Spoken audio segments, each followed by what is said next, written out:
I had already been digging deep into like self-care and like rigorous self-care as a revolutionary act as a Black woman. It definitely hit me very, very hard. And I did my research on it. But at the time, they didn't have the research on the COVID during mid-March. Being a healer, how do I show up for my community while I still grieve my grandfather at the same time? Man, I have learned so much about my child since COVID has hit. I've been able to spend more time with her ever, honestly. That's your idea of help? Like, how long is that money going to last? If this is all that comes, like, it's only a matter of time before people start losing it, like, before real, actual chaos starts happening. People have to feed their families. Like, what are you going to do with that? So it's kind of disrespectful. Like, what am I supposed to do after this? Welcome back to all my friends across the DMV region and also to all my friends across the country. Today, we're going to do a little cross-marketing and brand promotion. 2 of my very own series. These are my babies. Miniskirt Knows Many Things, X 100 Projects. And the topic of discussion today is 2020 thus far. I'm sure like most of us, 2020 has really snatched our edges. 2020 has looked a lot like this. How we thought it was gonna be and the reality of the situation. Who else is crying? And I mean literally crying in real life. Okay, let's run it back.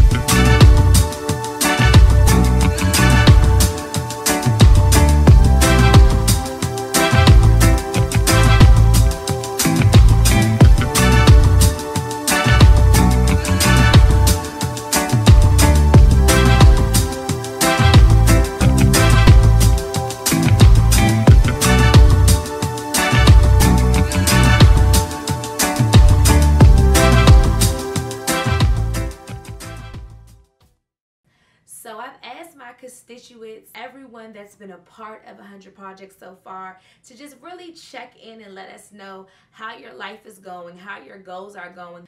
2020 has taken us by storm. First with a pandemic that has affected the entire world at the same time for the first time in world history. COVID-19, coronavirus. There's been an overwhelming amount of personal grief and loss that we've experienced around the world. And then to sprinkle on top, a racial pandemic that peaked at the height of summer. It's been crazy, like nuts. I think it's important that we're vulnerable and transparent about the things that we're all experiencing, because it reminds us that we're more similar than we are different.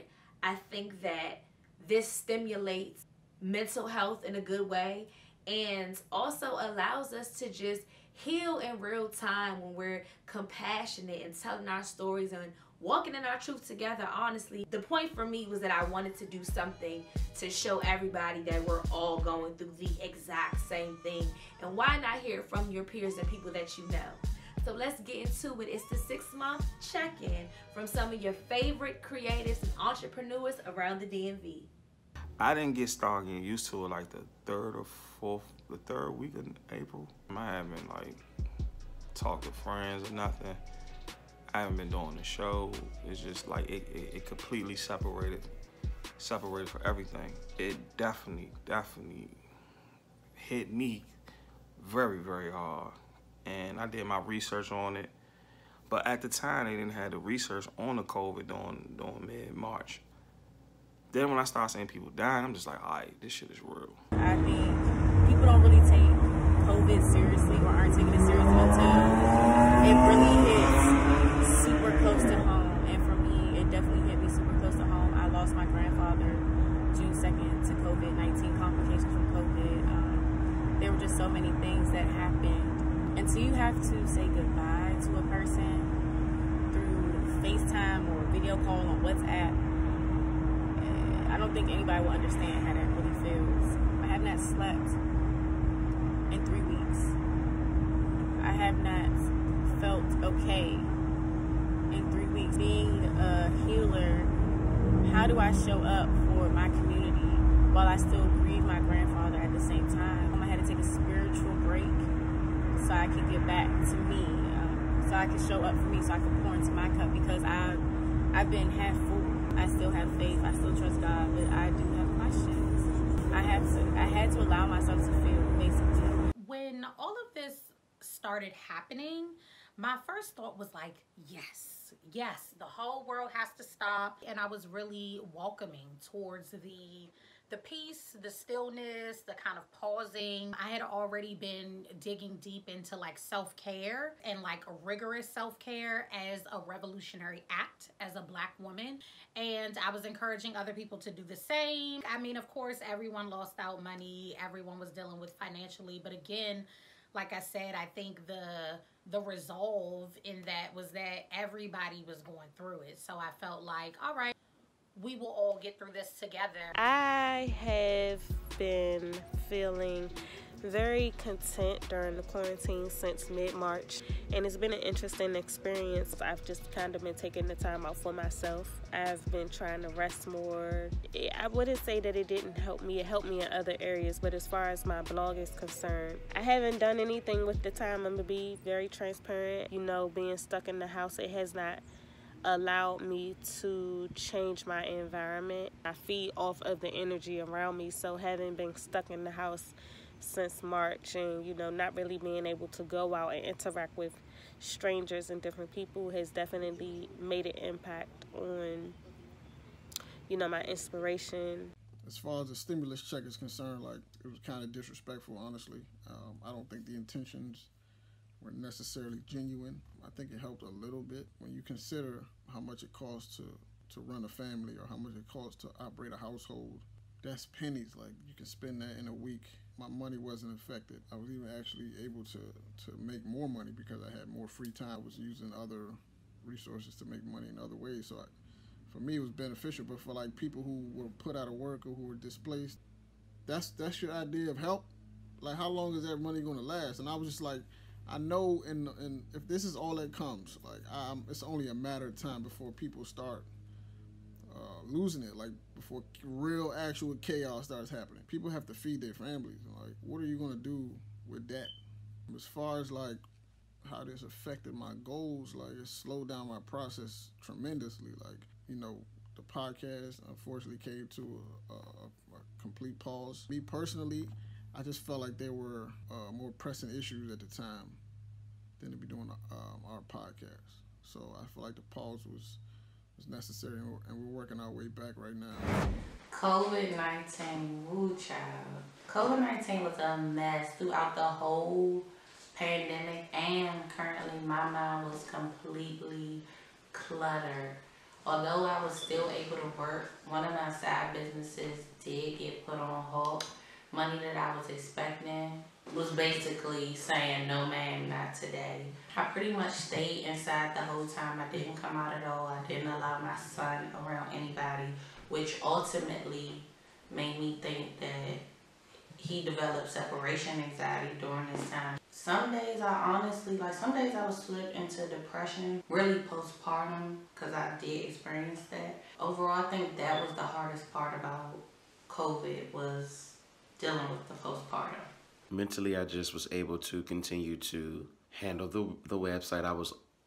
Thank God I was already digital, so this particular pandemic didn't really hinder anything for the Media Prince brand. And I think at a time like this, where a lot of us influencers, entrepreneurs, brand creators, content creators, journalists, media people, those that are freelancing, I think in this time was a shell shock of how quickly our money can just stop flowing in. You know, we have to readjust and think of new ways to make the money flow in. I'm not gonna say that it really like stopped anything, Other than me wanting to like physically be in class, I need to be in the atmosphere. I need to feel it. One of my goals, I posted a video of me dancing, doing a routine. Quick little 16, count. I posted that, and that was something that I wanted to do. Another one of my goals was to be more creative and not be so fearful of sharing my talent with the world. So coming out of COVID, I'm still gonna push forward in doing that as far as my goals are concerned. I had a lot of things lined up. New music supposed to come out, new videos supposed to come out.